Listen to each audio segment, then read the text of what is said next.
Então, se ao invés de nós sermos exigentes com as outras pessoas, nós podemos procurar olhar para dentro de nós, ou seja, olhar de que forma aquilo que nós estamos vendo fora se assemelha ao que nós pensamos ou se assemelha ao que nós fazemos. Porque as coisas que nos escandalizam, ou as coisas que nós vemos, que também nos revoltam, revelam para nós uma lente de aumento, o que nós precisamos melhorar dentro de nós. E isso normalmente acontece em algum nível. Então o que nós estamos vendo fora é uma ampliação do que nós precisamos olhar para dentro de nós, em algum nível.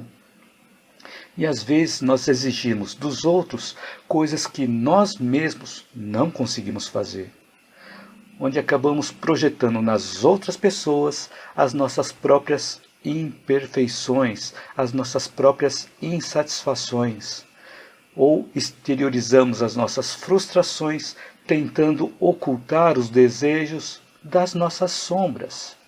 E isso acontecia comigo quando eu era mais perfeccionista, ou seja, eu queria que as coisas e as pessoas fossem perfeitas para que eu não sofresse com elas. E com o tempo eu fui aprendendo que a imperfeição existe, por nós sermos pessoas imperfeitas. E isso me lembrou daquela frase: aquele que nunca errou, atire a primeira pedra. E também tem uma história que eu gosto muito de contar, que é o caso que aconteceu entre Bezerra e Quintino Bocaiúva.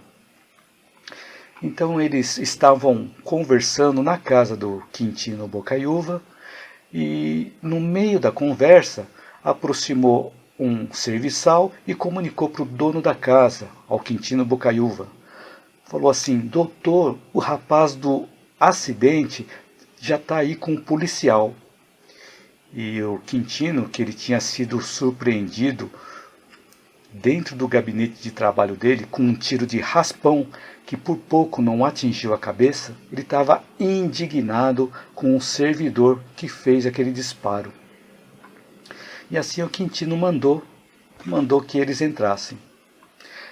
E o rapaz que provocou o acidente, ele falou assim: doutor, e ele com muitas lágrimas nos olhos, falou assim: doutor, me perdoe pelo meu erro, eu sou pai de 2 filhos, tenha dó de mim, tenha pena de mim, eu não tinha nenhuma má intenção de disparar aquele tiro. Se o senhor me processar, o que vai ser de mim? E a sua desculpa vai me livrar, e eu prometo nunca mais brincar com armas de fogo. Eu mudo de bairro e não mais vou incomodar o senhor. E assim o Quintino, já bastante orgulhoso da própria tranquilidade, ele respondeu assim: de modo algum, porque o seu ato mostra que foi mera imprudência, mas não vai ficar sem punição. E percebendo que o Bezerra estava se sentindo mal, vendo o Quintino com muita raiva, e considerou assim, ele fez uma pergunta para Bezerra, ou afirmou para Bezerra: Bezerra, eu não perdoo, definitivamente não perdoo. E como Bezerra foi chamado nominalmente para fazer parte dessa questão, o Bezerra disse assim: ah, você não perdoa? E aí o Quintino ele se sentiu desaprovado com esse comentário do Bezerra. E o Quintino falou ainda irritado: eu não perdoo esse erro. Você acha que eu estou fora do meu direito, Bezerra? E o Bezerra, muito tranquilamente, com bastante humildade, cruzou os braços e humildemente respondeu: meu amigo, você tem plenamente o direito de não perdoar, contanto que você nunca erre. E essa observação do Bezerra ele penetrou fundo lá no Quintino Bocaiúva. E aí o Quintino enxugou aquele suor com um lenço, depois retomou a sua cor e refletiu alguns momentos, né? E assim ele disse ao policial: solte o homem e o caso está resolvido. E para o moço, que ele estava se sentindo bastante agradecido, o Quintino falou para o moço assim: volte ao serviço hoje mesmo e ajude lá na Copa. E assim todos saíram, e o Quintino lançou um olhar bastante inteligente para o Bezerra e continuou a conversa do ponto onde eles tinham parado. Então essa história é um caso real que aconteceu, mas denota de uma forma bastante interessante aquela frase que eu comentei: aquele que nunca errou, atire a primeira pedra. E muitas vezes, quando nós começamos com exigências com relação às outras pessoas, é importante nós vermos se nós estamos exigindo da mesma forma com relação a nós mesmos.